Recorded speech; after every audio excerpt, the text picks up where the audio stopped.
नमस्कार, मैं रवीश कुमार। चुनावी चंदे का धंधा केवल धंधा नहीं है बल्कि फंदा भी है। अभी तक हम धंधे की बात कर रहे थे, आज इसके एक और रूप फंदे की बात करेंगे कि कैसे विपक्षी दल कांग्रेस पर फंदा कस दिया गया है। कांग्रेस के खाते जब्त कर दिए गए हैं, 1 महीने से उसके खाते जब्त हैं। वह इस चुनाव में प्रचार से लेकर उम्मीदवारों को जनता के बीच पहुंचाने के लिए खर्च नहीं कर पा रही है।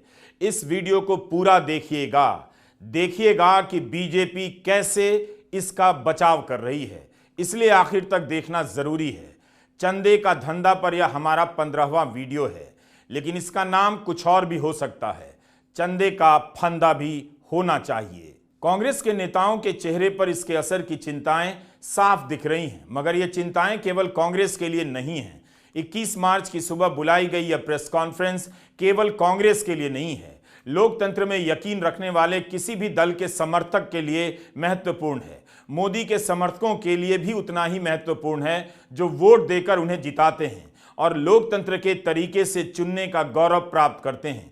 लेकिन इस प्रेस कॉन्फ्रेंस में जो कहा गया और उसके बाद बीजेपी की तरफ से जो कहा गया, उसे लेकर मोदी के समर्थकों को भी समझना चाहिए, ध्यान से सोचना चाहिए कि जब मैदान में विपक्ष नहीं होगा, मैदान में आने से पहले विपक्ष को खत्म या कमजोर कर दिया जाएगा, तो कैसा लोकतंत्र रह जाएगा। चुनाव में 2 पक्ष होते हैं, दूसरा पक्ष का बैंक अकाउंट बंद हो जाए, प्रचार और मीडिया से उसे गायब कर दिया जाए, तो क्या लोकतंत्र रह जाता है। मोदी समर्थकों को भी सोचना चाहिए कि क्या वे ऐसा ही लोकतंत्र चाहते हैं। मतदान करने की छूट ही लोकतंत्र के होने का एकमात्र सबूत नहीं है। कांग्रेस ने जो कहा है वो इस देश के लोकतंत्र के भविष्य के लिए बेहद चिंताजनक है, और वो चिंता केवल कांग्रेस की नहीं है। 1 महीने पहले कांग्रेस पार्टी के सारे बैंक अकाउंट फ्रीज कर दिए गए। आप सोचिए, आप किसी परिवार के बैंक अकाउंट फ्रीज करिए, किसी व्यक्ति के बैंक अकाउंट फ्रीज करिए, किसी बिजनेस के बैंक अकाउंट फ्रीज करिए, किसी भी संस्था के बैंक अकाउंट फ्रीज करिए, होता क्या है? एकदम खत्म हो जाता है। अगर आपने किसी परिवार का बैंक अकाउंट फ्रीज कर दिया, भूखे मर जाते हैं। वो कांग्रेस पार्टी के साथ किया जा रहा है। 1 महीने पहले यह हुआ, और किसी संस्था ने, हिंदुस्तान की संस्था ने, किसी कोर्ट ने, किसी इलेक्शन कमीशन ने चूं तक नहीं कहा। सब ड्रामा देख रहे हैं। 20% हिंदुस्तान के लोग कांग्रेस पार्टी को वोट देते हैं। हम 20% लोगों को रिप्रेजेंट करते हैं, और आज हम रेलवे टिकट नहीं खरीद सकते। आज हम अपने नेता को एक शहर से दूसरे शहर नहीं भेज सकते। हम एडवर्टाइजमेंट नहीं लगा सकते। और क्यों? 14 लाख रुपए 7 साल पहले 14 लाख रुपए का इशू है, और 200 करोड़ रुपए का फाइन, और सारे के सारे बैंक अकाउंट फ्रीज कर दिए। जब इनकम टैक्स, ये दिखाना मुझे जरा, सॉरी, क्या 200 करोड़, जब इनकम टैक्स, साफ इनकम टैक्स की जो एक्ट है, साफ कहता है कि ज्यादा से ज्यादा 10,000 रुपए का फाइन लगेगा। तो यह है हिंदुस्तान का लोकतंत्र। यह क्रिमिनल एक्शन है कांग्रेस पार्टी के खिलाफ और हिंदुस्तान के लोकतंत्र के खिलाफ, और यह क्रिमिनल एक्शन हिंदुस्तान के प्रधानमंत्री कर रहे हैं। मेरी विनती है कि जो हिंदुस्तान के इंस्टीट्यूशंस हैं, जो वो अपने आप को हिंदुस्तान के इंस्टीट्यूशंस मानते हैं, डेमोक्रेसी को प्रोटेक्ट करते हैं, लोकतंत्र को प्रोटेक्ट करते हैं, हिंदुस्तान के कोर्ट्स हो, हिंदुस्तान का इलेक्शन कमीशन हो, वो इसके बारे में कुछ करें। और ये कहना कि हिंदुस्तान दुनिया की सबसे बड़ी डेमोक्रेसी है, झूठ है। यहां कोई डेमोक्रेसी नहीं है।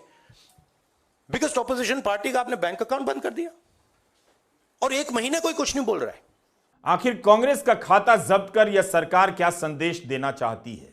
यही कि किसी को 400 सीटें लानी है, आप मैदान से हट जाइए, हमें सारी सीटें सौंप दीजिए। क्या इस सिद्धांत पर यह चुनाव हो रहा है? यह पाकिस्तान का चुनाव है या हिंदुस्तान का? 16 मार्च को मुख्य चुनाव आयुक्त अपनी प्रेस कॉन्फ्रेंस में बार बार लेवल प्लेइंग फील्ड का इस्तेमाल कर रहे थे। हमने उसी दिन के वीडियो में कहा था, 2024 का चुनाव वो चुनाव है जिसमें बराबरी की बात तो हो रही है, मगर बराबरी दिखाई नहीं देगी, और यह देखना, इसे सुनिश्चित करना चुनाव आयोग का काम है। कांग्रेस पार्टी के 11 बैंक खाते बंद कर दिए गए।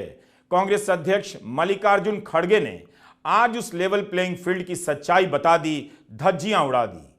सुप्रीम कोर्ट ने जिस चुनावी चंदा बॉन्ड को इलीगल और अनकॉन्स्टिट्यूशनल कहा, उस स्कीम के तहत मौजूदा सत्ताधारी दल ने हजारों करोड़ रुपए से ज्यादा अपने अकाउंट में भर लिया है और दूसरी तरफ साजिशन मुख्य विपक्षी दल का बैंक अकाउंट फ्रीज कर दिया गया है ताकि हम पैसों के अभाव में बराबरी से चुनाव ना लड़े और ना लड़ पाए। ये सत्ताधारी दल द्वारा एक खतरनाक खेल है। इसके दूरगामी प्रभाव होंगे क्योंकि अगर डेमोक्रेसी को इस देश में बचाना है तो लेवल प्लेइंग ग्राउंड होना चाहिए। ऐसा भी नहीं होना चंद देशों में चुनाव हो रहे हैं, 99% वोट एक ही आदमी ले रहा है। ऐसा आपको तो मालूम हो गया रिसेंटली किन किन देशों में ऐसा हुआ है। तो ये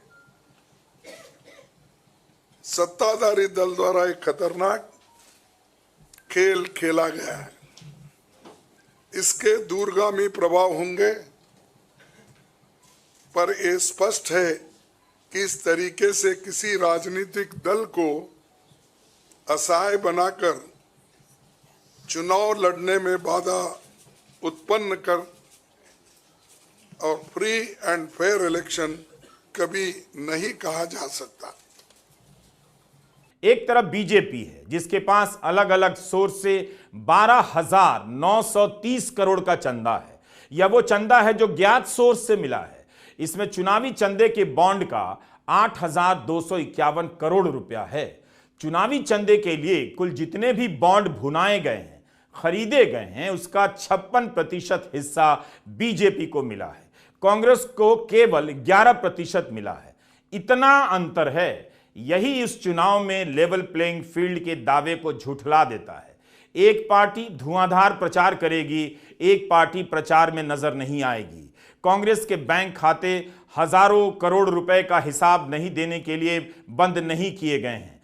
कोषाध्यक्ष अजय माकन ने कहा कि मात्र 14,90,000 की राशि है और यह पैसा कांग्रेस के सांसदों ने कैश में दिया। इसका हिसाब देने में देरी हो गई। मगर क्या यह इतनी बड़ी गलती है, इतना बड़ा अपराध है कि ऐन चुनाव के बीच विपक्षी दल का पूरा खाता बंद कर दिया जाए और उसे चुनाव में लड़ने लायक नहीं रहने दिया जाए? जब जनता में इतनी लहर है, 400 सीटें बीजेपी को आ रही हैं, तब भी विपक्षी दल के खाते क्यों बंद किए जा रहे हैं? मोतीलाल वोरा जी के समय 2017-18 के एक केस को लेकर के इनकम टैक्स डिपार्टमेंट ने 2017-18 के बेसिस के ऊपर 7 साल बाद में जाकर के हमारे बैंक के खाते अब जाकर के फ्रीज करे हैं, उसकी जानकारी दी।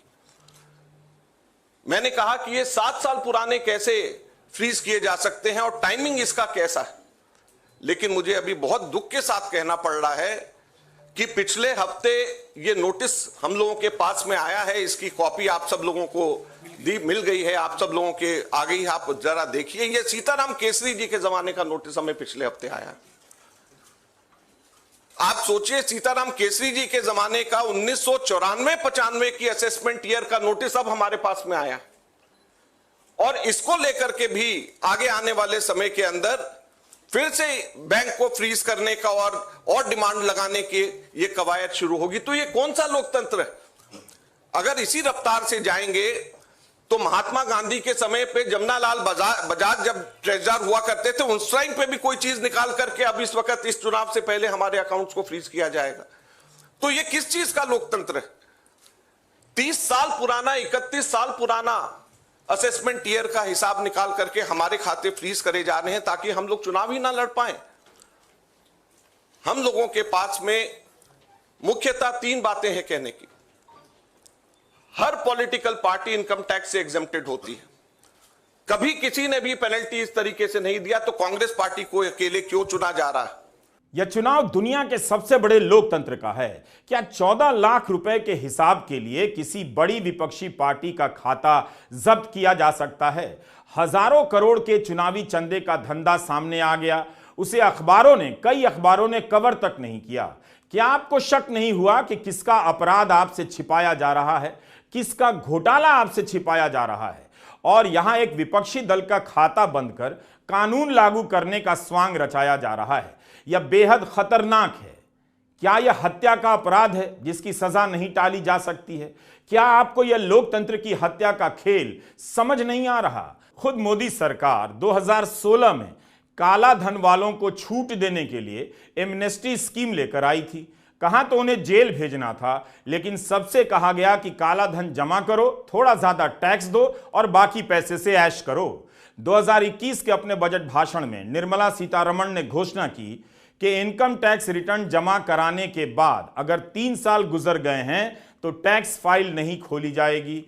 नए नियम से पहले आयकर टैक्स फ्रॉड या चोरी के संदेह पर 6 साल तक पुराने मामले खोलकर फिर से जांच शुरू कर सकता था। 2021 में इस मियाद को घटाकर 3 साल कर दिया गया। जिस मामले में 50 लाख या उससे अधिक की टैक्स चोरी के साक्ष्य पाए जाएंगे, उसी मामले को आयकर विभाग दोबारा खोलेगा। यह सब छपा है, आप पढ़ लीजिए। हमारे सिर्फ 0.07% पूरा 199 करोड़ का कैश में हमारे अपने एमपीज ने अपनी तनख्वाह दी।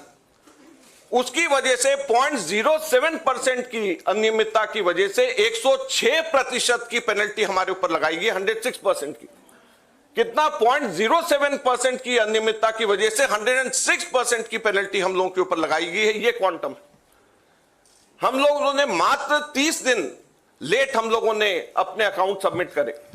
ये इनकम टैक्स एक्ट मेरे पास में है, इसका सेक्शन 234F ये कहता है कि सिर्फ 10,000 रुपए की मैक्सिमम पेनल्टी ली जा सकती है अगर कोई व्यक्ति लेट अपना, कोई भी ऑर्गेनाइजेशन या व्यक्ति कोई भी लेट अपना इनकम टैक्स सबमिट करे, केवल 10,000 रुपए।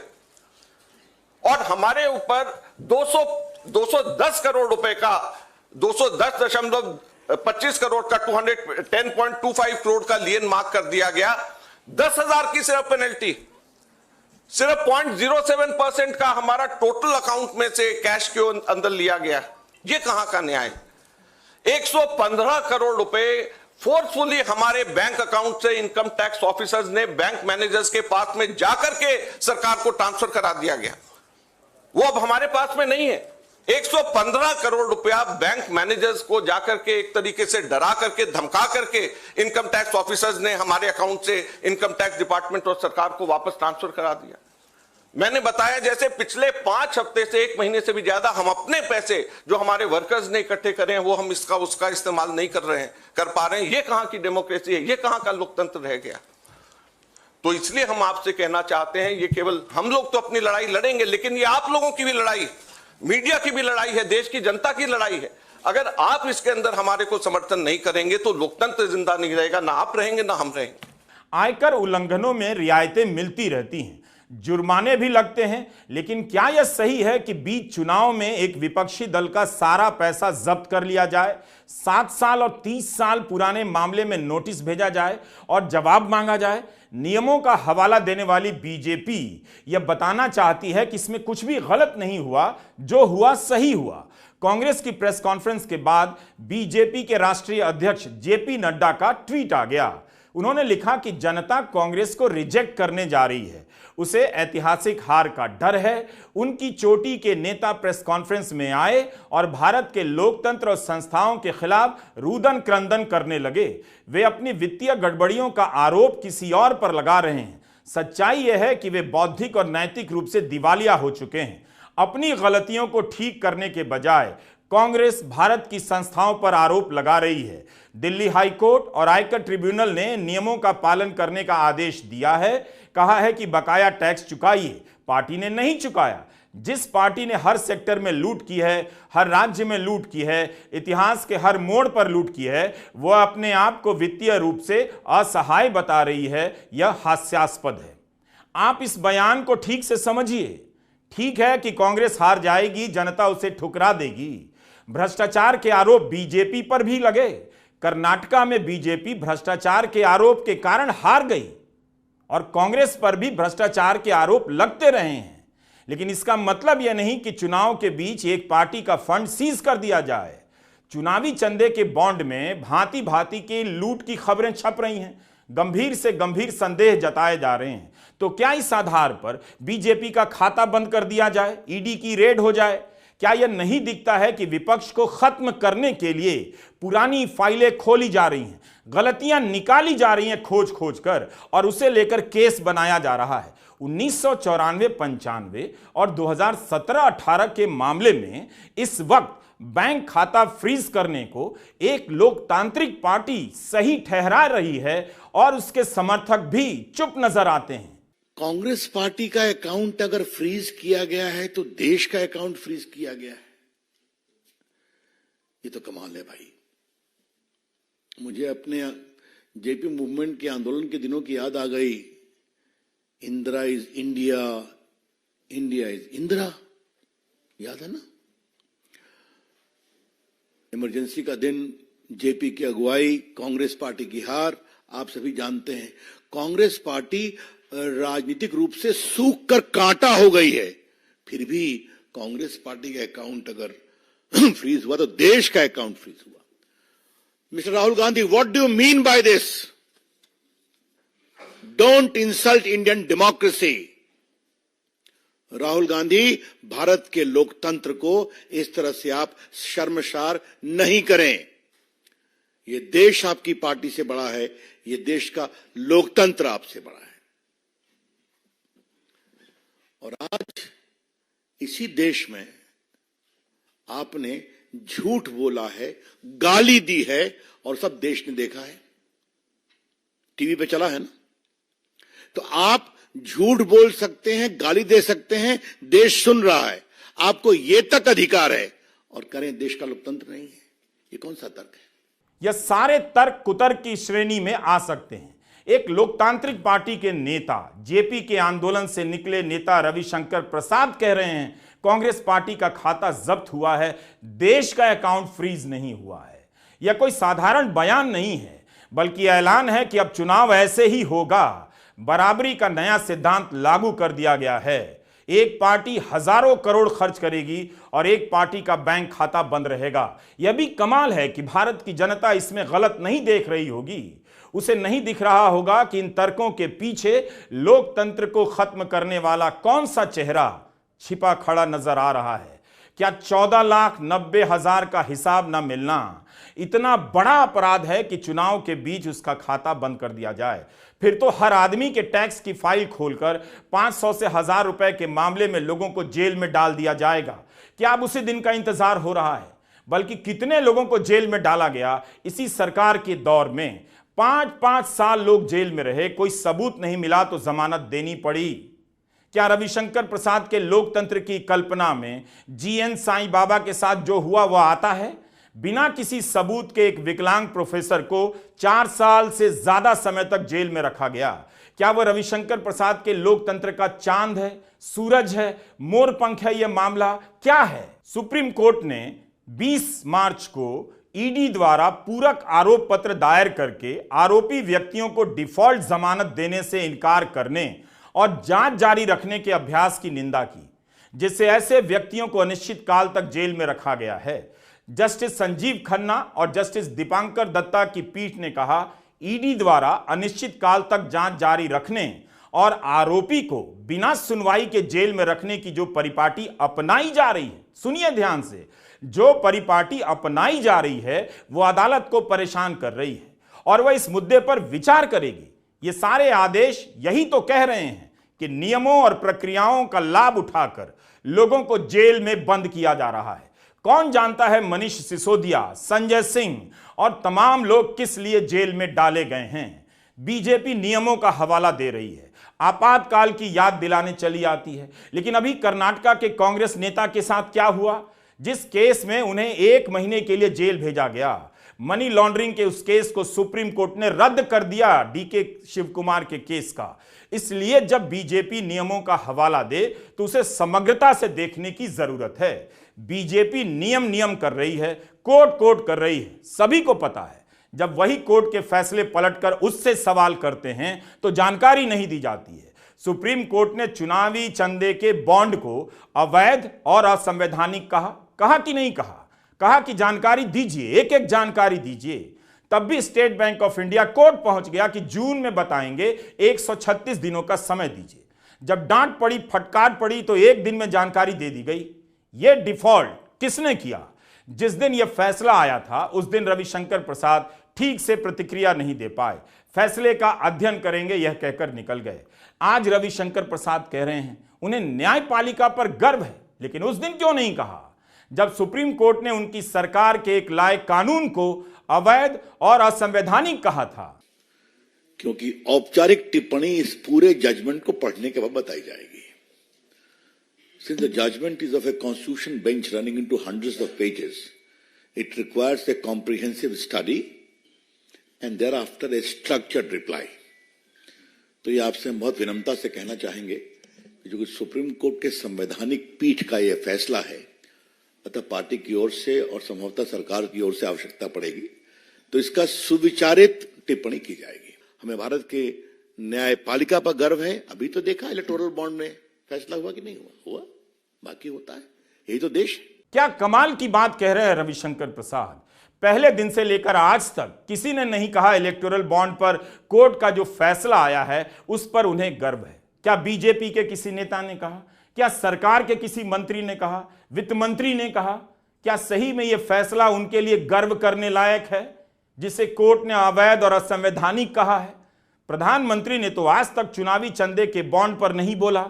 यह कानून मोदी सरकार लेकर आई थी, उसे कैसे न्यायालय के इस फैसले पर गर्व हो सकता है? दर्जनों मीडिया रिपोर्ट अब सामने है, कितने सवाल उठ गए हैं, मगर कोई जवाबदेही नहीं। उल्टा प्रचार हो रहा है कि प्रति सांसद बीजेपी को कम चंदा मिला। यह कैसे हो सकता है कि जिस पार्टी को 8,251 करोड़ का चंदा चुनावी चंदे के बॉन्ड से मिला हो, जिस पार्टी को इलेक्टोरल ट्रस्ट से 75% चंदा मिला हो, वह यह भी साबित कर दे रही है कि उसे कम चंदा मिला है? क्या यह विचित्र नहीं है? क्या इस देश में सारे लोग गणित में फेल होते हैं? यह हेडलाइन है दैनिक जागरण की। एक टीवी चैनल के कार्यक्रम में अमित शाह का बयान है कि यह झूठ है कि बीजेपी को सबसे ज्यादा चंदा मिला। कितनी विचित्र बात है कि जिस पार्टी को चुनावी चंदे के बॉन्ड से सबसे अधिक पैसा मिला हो, वही पार्टी कह रही है उसे ज्यादा नहीं मिला। जिस पार्टी को 56% चंदा मिला हो, वही कह रही है ज्यादा नहीं मिला। कायदे से अखबार को सवाल करना चाहिए था कि यह कैसा दावा है, मगर जो बयान में गलत बोला गया उसे अखबार ने सही की तरह छाप दिया। अमित शाह के बयान को सच की तरह छाप दिया गया, इसमें कोई गलती नहीं। अखबार ये लाइन ले सकता है, लेकिन एक आम पाठक क्या समझेगा? क्या उसे बताया गया है कि जिस पार्टी को 100 में 56 रुपए मिल रहे हों, वह कैसे कह सकती है कि सबसे कम मिला? यही हो रहा है कई अखबारों में। चुनावी चंदे के बॉन्ड की खबरें या तो गायब हैं या आधी अधूरी छप रही हैं। जल्दी ही ये सभी अखबार बीजेपी के विज्ञापनों से भरे नजर आएंगे। आचार संहिता से पहले तक यही अखबार मोदी सरकार की योजनाओं के विज्ञापन से भरे हुए थे। विपक्ष को पहले ही कई महीनों से गायब किया जा चुका है। देश की जनता, एक आम नागरिक एक देख सकता है कि बीजेपी ने चुनावी चंदा बॉन्ड से 56% पैसे हासिल किए हैं, वहीं कांग्रेस को 11% ही मिले हैं। और ये वो पैसे जो बॉन्ड से बीजेपी ने लिए हैं, इसके अलावा जो कैश में इनके पास आता होगा तो कोई अकाउंट ही नहीं है। आप इनके खर्चे देखिए, हर तरफ इनका एडवर्टाइजमेंट लगा है और एडवर्टाइजमेंट में भी मोनोपोली बना ली है। प्रिंट मीडिया हो, टीवी हो और सोशल मीडिया हो, इनका बहुत डोमिनेशन है। लेकिन इतने पैसे एक पार्टी जमा कर सकती है, हिंदुस्तान के 70 साल के डेमोक्रेटिक व्यवस्था में ऐसा कोई नहीं किया। ये पहली बार ये सरकार अनेक ढंग से पैसे आज उठा रही है और इनके 5 स्टार ऑफिसेस से बड़े बड़े हर जगह आप देखिए और 4-4, 5-5 फ्लाइट एक मीटिंग को जाते हैं और उनके पीछे और 2-4 जाते हैं। एक मीटिंग का इतना खर्च होता है तो शायद ही कोई पार्टी, अपोजिशन पार्टी उसका 10% भी नहीं कर सकती मुकाबला। यह मामला बेहद गंभीर है। चुनाव आयोग से लेकर तमाम संस्थाओं की चुप्पी वाकई हैरान करती है। एक लोकतांत्रिक देश में यह सबसे बड़ा मुद्दा होना चाहिए, मगर भारत का गोदी मीडिया जानबूझकर इससे अनजान बना हुआ है।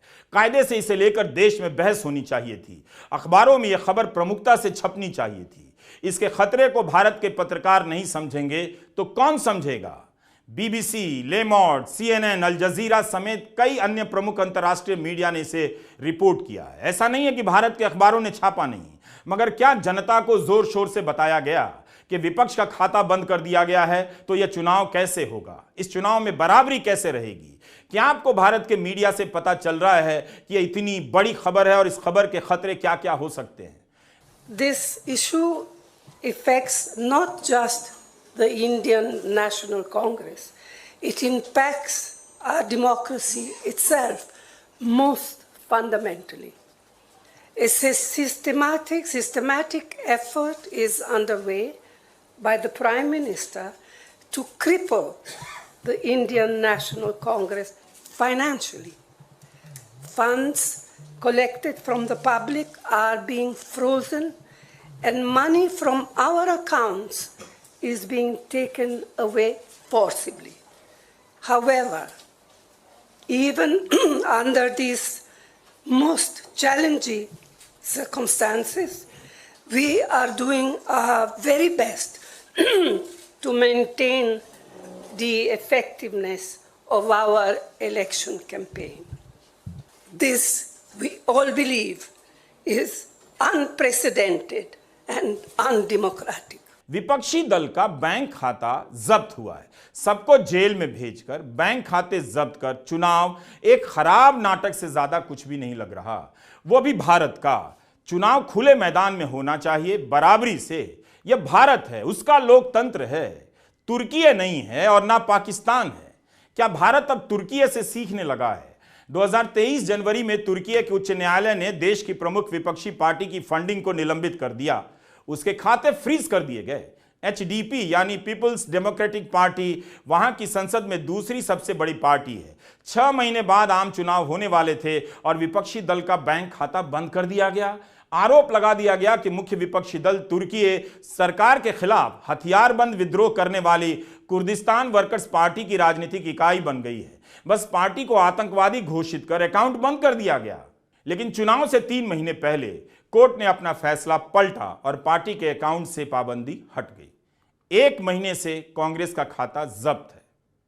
कितना समय कांग्रेस का चला गया वो प्रचार में पिछड़ गई। 2019 में रूस में भी विपक्षी नेता अलेक्सी नवाल्नी के कई बैंक खाते फ्रीज कर दिए गए। उस दौरान नवाल्नी जेल में थे और मनी लॉन्ड्रिंग के मामले में कार्रवाई करते हुए उनके खाते बंद किए गए। 2024 के चुनाव से कुछ दिन पहले ही नवाल्नी की जेल में रहस्यमयी परिस्थितियों में मौत हो गई। दिसंबर 2019 में पाकिस्तान की भ्रष्टाचार विरोधी एजेंसी ने विपक्षी नेता शाहबाज शरीफ की अचल संपत्तियों को जब्त कर लिया। उस समय इमरान खान सत्ता में थे, आज जेल में हैं। आज शाहबाज शरीफ पाकिस्तान के प्रधानमंत्री हैं और उनकी सरकार पर भी लोकतंत्र विरोधी होने के आरोप लग रहे हैं। क्या यह ऐसा अपराध है जिसका हिसाब चुनाव के बाद नहीं हो सकता था?